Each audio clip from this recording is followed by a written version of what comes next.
बात बहुत ही पुरानी है। एक जमाने में एक जमींदार था जो अपनी पत्नी और एक बच्चे के साथ बड़े ही आराम की जिंदगी बिता रहा था। उसके पास हल बैल जमीन जायदाद सब कुछ था। गांव के कई किसान उसके खेतों में काम किया करते थे और जमींदार आराम से घर बैठा नौकर चाकरों पर हुक्म चलाया करता था। जमींदार अपने नौकरों और किसानों पर बहुत ही सख्ती करता था। सभी लोग उससे बहुत ही डरते थे। किसी की हिम्मत नहीं थी जो जमींदार की मर्जी के खिलाफ कोई बात कर सके। परंतु जमींदार की पत्नी बहुत ही दयालु और नेकदिल औरत थी। उसे खेतों में काम करने वाले मजदूरों और किसानों की हालत पर बड़ा ही तरस आता था। वे हमेशा जमींदार को समझाती रहती कि किसानों, मजदूरों और नौकरों के साथ सख्ती और बुराई का बर्ताव ना किया करें। लेकिन जमींदार अपनी आदत से मजबूर था। वे अपनी पत्नी से कहता, ये लोग इसी लायक हैं। यदि इन लोगों के साथ सख्ती का बर्ताव ना किया गया तो ये लोग ठीक से काम नहीं करेंगे। ये प्यार की भाषा नहीं समझ सकते। अगर इनके साथ जरा भी नरमी का बर्ताव किया गया तो ये सिर पर चढ़ जाएंगे और काम नहीं करेंगे। जमींदार से लोग बहुत ही तंग थे, परंतु उसकी पत्नी से सब बहुत ही खुश रहते थे। जमींदार का एक लड़का था जो उम्र में अभी बहुत ही कम था। एक बार की बात है, बरसात के मौसम में बारिश बहुत ही कम हुई, जिसकी वजह से खेतों को पानी बहुत ही कम मिल रहा था।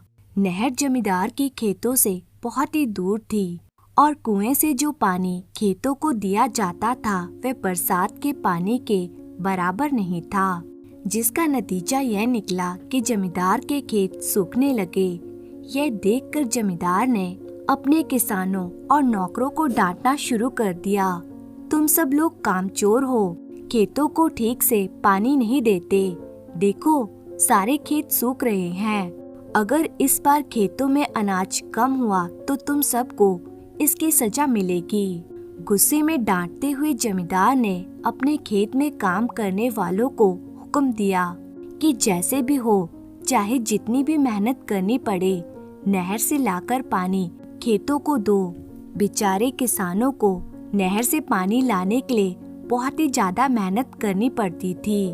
वे लोग बड़ी ही दूर से सिर पर पानी उठाकर लाते थे, फिर भी खेतों को जरूरत के मुताबिक पानी नहीं मिल सका।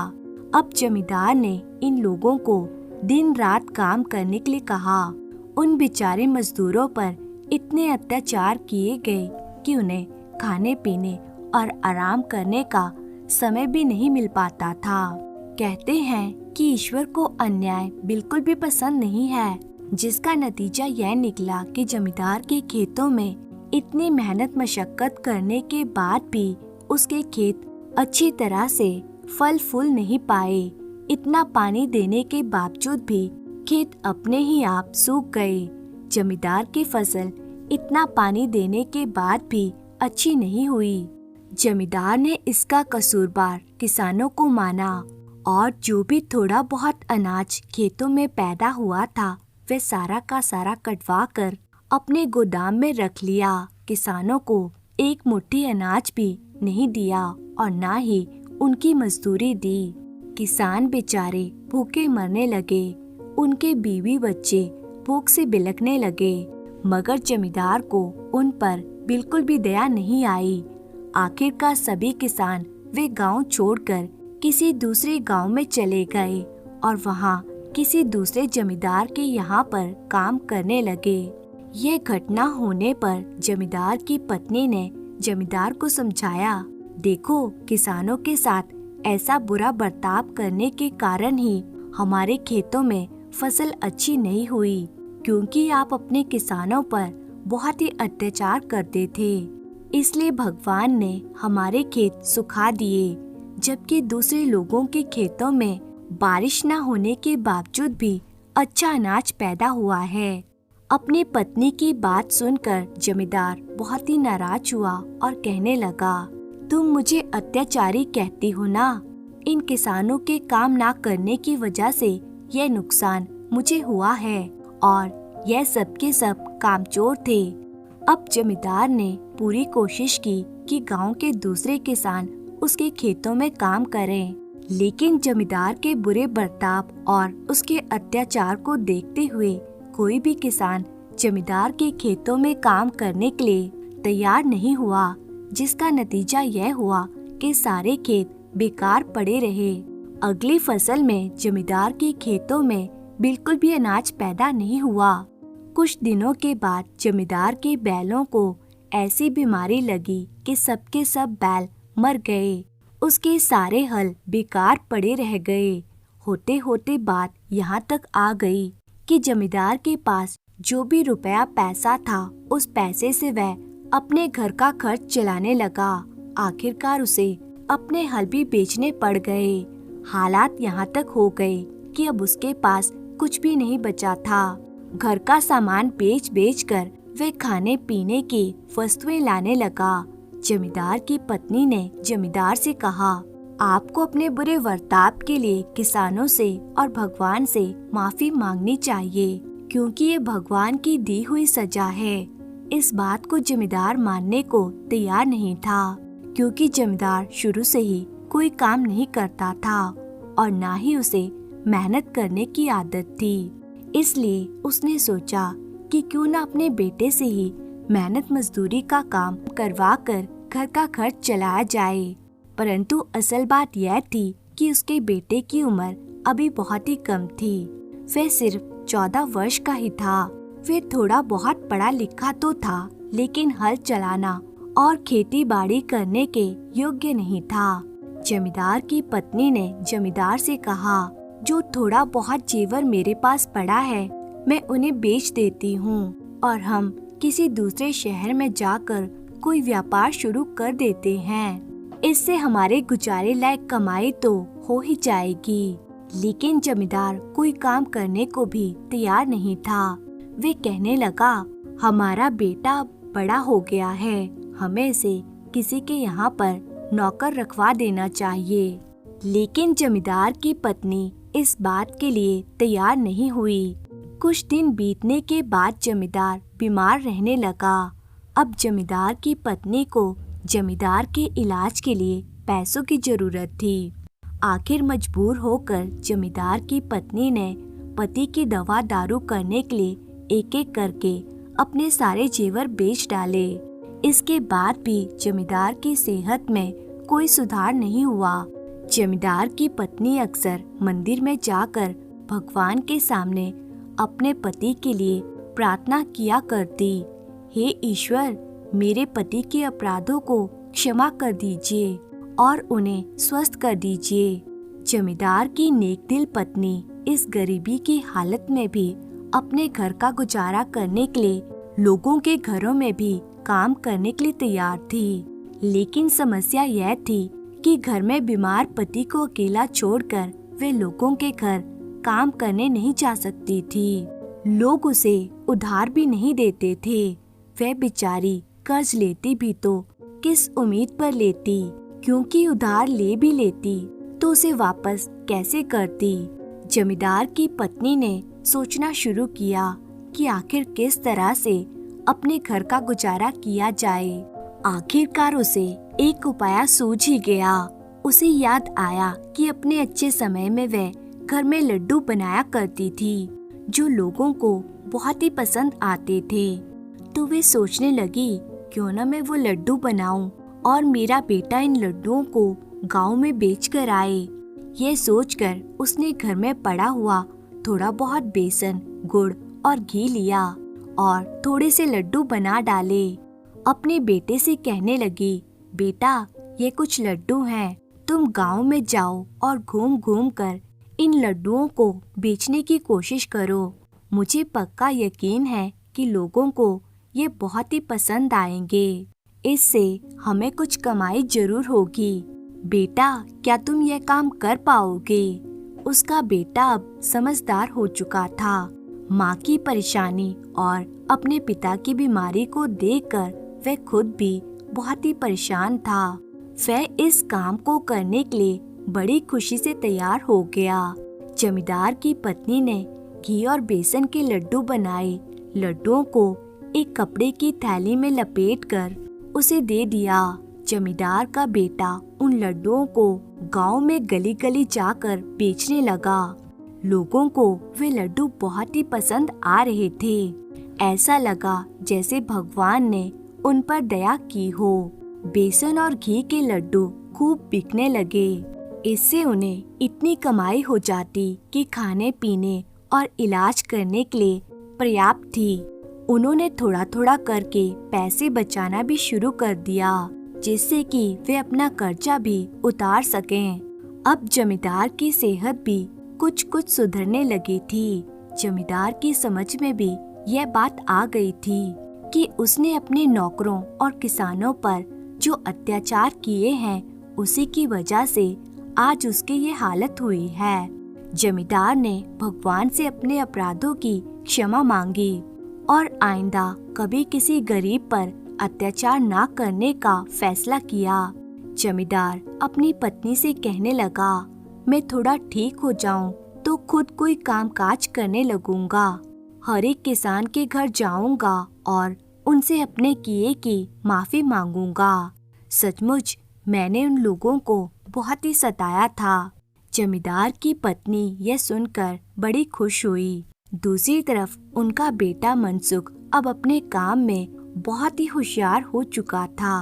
अब वे अपने गांव के अलावा आसपास के गांव में भी जाकर लड्डू बेचने लगा था, जिससे कि लड्डुओं की बिक्री और भी ज्यादा बढ़ गई थी। मनसुख की कमाई भी दिन प्रतिदिन बढ़ती जा रही थी। एक दिन की बात है, मनसुख किसी गांव में से लड्डू बेचकर वापस आ रहा था कि चलते चलते उसे प्यास लगने लगी। लड्डुओं को बेचकर उसने जो रकम इकट्ठी की थी, वह उसने उसी थैली में रखी थी जिनमें वे लड्डू ले जाया करता था। वह सिक्कों से भरी हुई थैली उसने एक पत्थर पर रखी और पास के ही एक कुएं में पानी पीने चला गया। जब मनसुख पानी पीकर वापस आया तो उसने देखा कि वे सिक्कों की थैली वहाँ पर नहीं थी। बेचारा मनसुख बहुत ही परेशान हुआ। सोचने लगा कि अब मैं अपनी माँ से क्या कहूँगा। यह सुनकर तो मेरी माँ बहुत ही दुखी हो जाएगी। यह सब सोचते सोचते वे रोने लगा, लेकिन फिर भी उसे समझ में नहीं आ रहा था कि उसकी रकम कौन ले गया। आखिरकार लाचार होकर वह रोता धोता घर वापस लौट आया। उसने अपनी माँ को सारी बात बता दी। सारी बात जानकर माँ ने उसे तसल्ली दी, लेकिन मन ही मन वह बहुत ही परेशान थी और उदास हो गई। मनसुख ने उसे बताया, आज लड्डू बेचकर उसे बहुत ही ज्यादा आमदनी हुई थी। यह सुनकर तो उसकी माँ का मन और भी ज्यादा दुखी हो गया। जमींदार की पत्नी ने ये सारा मामला गांव के मुखिया को कह सुनाया। मुखिया एक बहुत ही ईमानदार और दयालु आदमी था। मुखिया को माँ बेटे दोनों पर बड़ी ही दया आई। इस गांव में राजा की तरफ से एक न्याय अधिकारी नियुक्त किया गया था। वे न्याय अधिकारी गांव के लोगों के झगड़े सुलझाया करता था। जमींदार जो लगान इकट्ठा करते थे, वे इसी के पास जमा करवाते थे। मुखिया जमींदार की पत्नी को न्याय अधिकारी के पास ले गया। अभी तक क्योंकि जमींदार पूरी तरह से स्वस्थ नहीं हुआ था, तो जमींदार की पत्नी अपने बेटे मनसुख को लेकर न्याय अधिकारी के पास पहुंची। न्याय अधिकारी ने मनसुख की सारी बात सुनी। फिर जमींदार की पत्नी से पूछा, तुम ये लड्डू बनाने में कौन कौन सी वस्तुएं इस्तेमाल करती हो? वे बोली, इसके लिए मैं बेसन, गुड़ और घी का इस्तेमाल करती हूँ। फिर इन लड्डुओं को एक कपड़े की थैली में लपेटकर मनसुख को दे देती हूँ। शाम के समय जब लड्डू बिक जाते हैं तो मनसुख इसी कपड़े की थैली में बिक्री से मिली हुई रकम को लपेटकर मुझे वापस लौटा देता है। न्याय अधिकारी ने बड़े ही ध्यान से उनकी सारी बातें सुनी। उसी समय न्याय अधिकारी ने पूरे गांव में ये घोषणा करवा दी कि आज न्याय अधिकारी की कचहरी में एक ऐसे मामले की सुनवाई की जाएगी जिसमें पत्थर को चोरी के इल्जाम में गिरफ्तार करके उससे पूछताछ की जाएगी। गांव के सब लोग इस अनोखे मुकदमे की कार्रवाई को सुनने के लिए कचहरी में आ जाएं। साथ ही साथ कचहरी में आने के लिए उन्हें 4 आने चुकाने पड़ेंगे। ये कचहरी में आने का शुल्क होगा।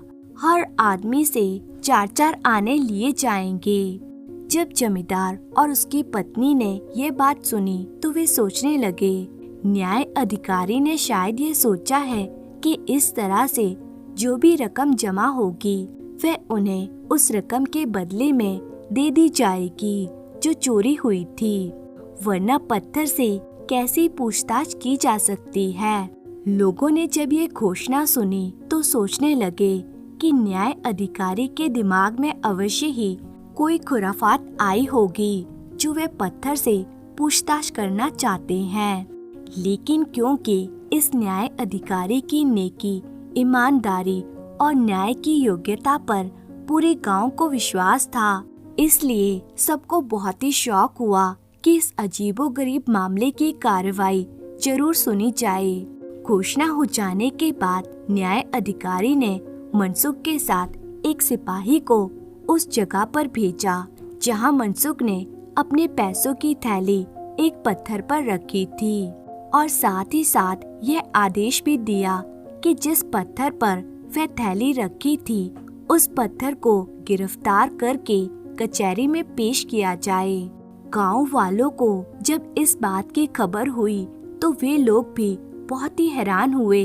सोचने लगे कि क्या सचमुच न्याय अधिकारी एक पत्थर से पूछताछ करेंगे।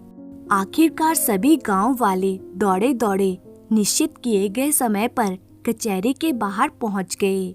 थोड़ी ही देर के बाद न्याय अधिकारी कचहरी से बाहर आया और गांव के सभी लोगों से कहने लगा, पत्थर से पूछताछ तो हम लोगों ने कर ली है।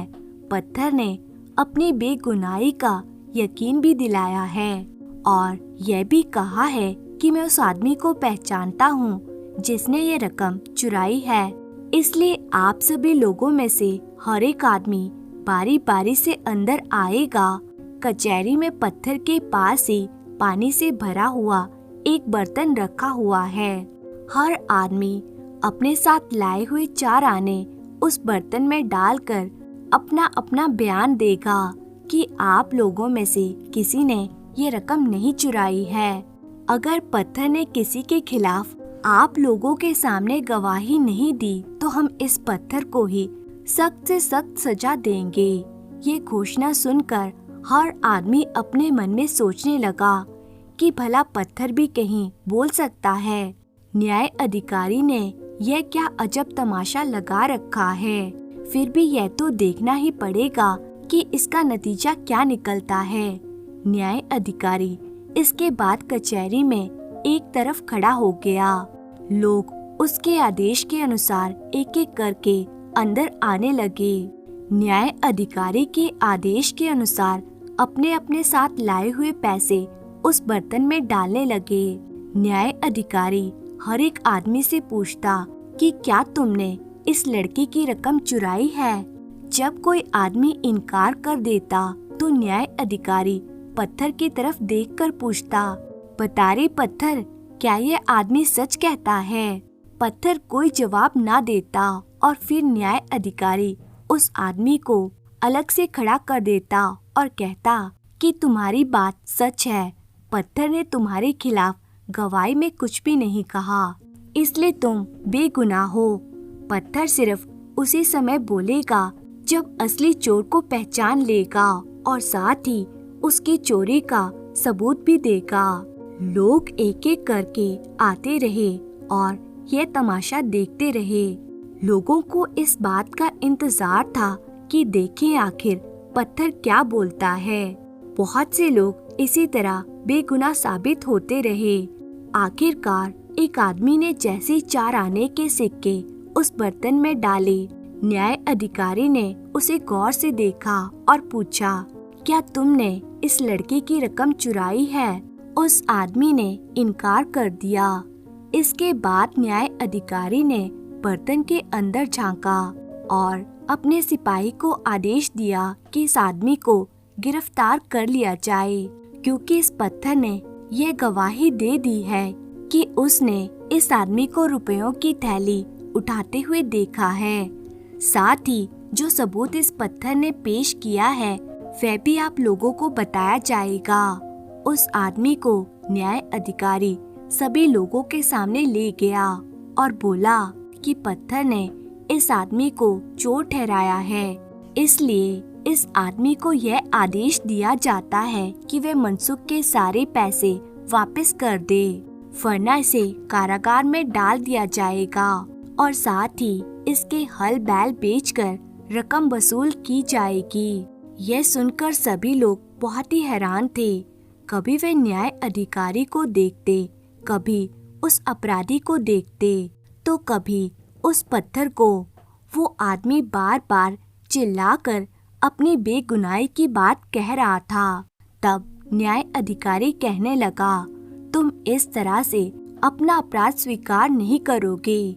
अब हम पत्थर के दिए हुए सबूत को सब लोगों के सामने रखेंगे, जिससे ये लोग भी मान जाएंगे कि तुम ही असली अपराधी हो। लेकिन तब तुम्हें वही सजा दी जाएगी जो तुम्हें बताई गई है। इसलिए अच्छा यही होगा कि तुम अपना अपराध स्वीकार कर लो, वरना कारागार में भेज दिए जाओगे। साथ ही साथ अपने हल और बैल से भी हाथ धो बैठोगे। आखिरकार उस आदमी ने अपना अपराध स्वीकार कर लिया कि मनसुख के रुपयों की थैली उसी ने चुराई है। अब मुखिया ने न्याय अधिकारी से कहा, न्याय अधिकारी जी, अब आप वे सबूत भी दिखा दीजिए जो पत्थर की गवाही से आपको मिला है। न्याय अधिकारी ने मुस्कुराते हुए कहा, असल बात तो यह है कि पत्थर तो एक बेजान चीज है। आप सभी लोग जानते हैं कि इस बेजान वस्तु की ना तो आंखें हैं और ना ही ये बोल सकता है।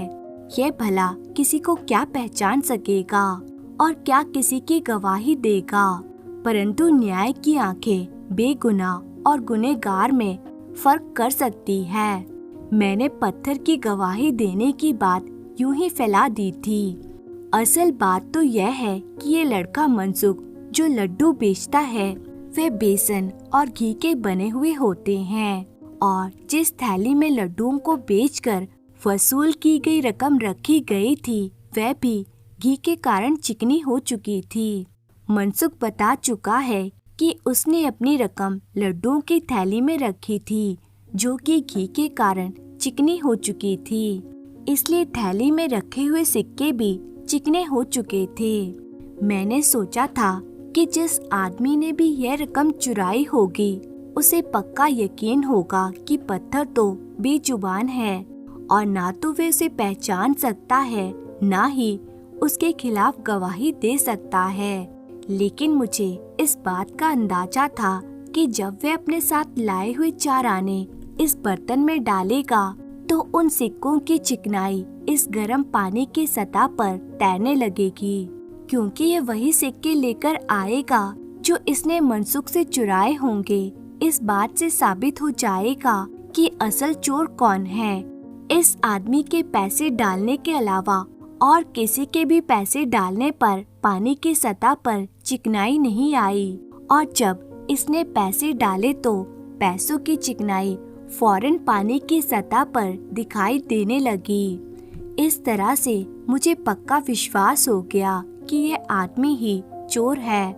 मुखिया और बाकी के लोग भी न्याय अधिकारी की ऐसी समझदारी की बातें सुनकर हैरान रह गए। हर एक आदमी इस न्याय की प्रशंसा करने लगा। इसके बाद न्याय अधिकारी ने अपने कुछ सिपाहियों को भेजकर उस अपराधी व्यक्ति के घर से मनसुख के पैसों की थैली मंगवा ली और पैसों की थैली मनसुख को वापस दे दी, जबकि गांव वालों से इकट्ठे किए गए 4 आने लोगों को वापस लौटा दिए गए। मनसुख अब बहुत ही खुश था। न्याय अधिकारी के इस फैसले के बाद जब सभी लोग अपने घरों को चले गए, तब न्याय अधिकारी ने जमींदार की पत्नी से कहा, तुम ये लड्डू बनाकर इस लड़के के हाथ क्यों बेचती हो? तुम्हारा पति कहाँ पर है? वे क्या करता है? जमींदार की पत्नी पहले तो चुप रही और फिर उसकी आंखों में आंसू आने लगे। उसने अपनी सारी कहानी न्याय अधिकारी को बता दी। न्याय अधिकारी ने जमींदार की पत्नी की हिम्मत और मनसुख की मेहनत की बहुत तारीफ की। न्याय अधिकारी ने उनकी सहायता करने का फैसला किया और जमींदार की पत्नी को सरकारी खजाने से 100 अशर्फियाँ दी ताकि वे अपने पति का इलाज करवा सके और साथ ही यह कहा कि जब तुम्हारा पति बिल्कुल ठीक हो जाएगा तो उसे हमारे पास भेजना। हम उसे कर्जा दिलवा कर हल बैल और खेती का सारा सामान दिलवा देंगे। न्याय अधिकारी ने मनसुख से कहा, तुम अब लड्डू बेचने के लिए मत जाया करो। तुम्हें अब पाठशाला में जाकर अपनी पढ़ाई करनी होगी। इस तरह से जमींदार की पत्नी और जमींदार का एक नया जीवन शुरू हुआ। मनसुख अब पाठशाला में पढ़ने के लिए जाया करता था। सरकारी खजाने से मिले हुए पैसों से जमींदार की पत्नी ने अपने पति का अच्छा इलाज करवाया और कुछ ही दिनों में वे बिल्कुल स्वस्थ हो गया। जमींदार ने एक एक किसान के घर जाकर उनसे माफी मांगी और भविष्य में उनके साथ अच्छा बर्ताव करने का वायदा किया। जमींदार और उसके परिवार के दिन एक बार फिर से बदल गए और वे खुशी और आराम से अपने दिन बिताने लगे।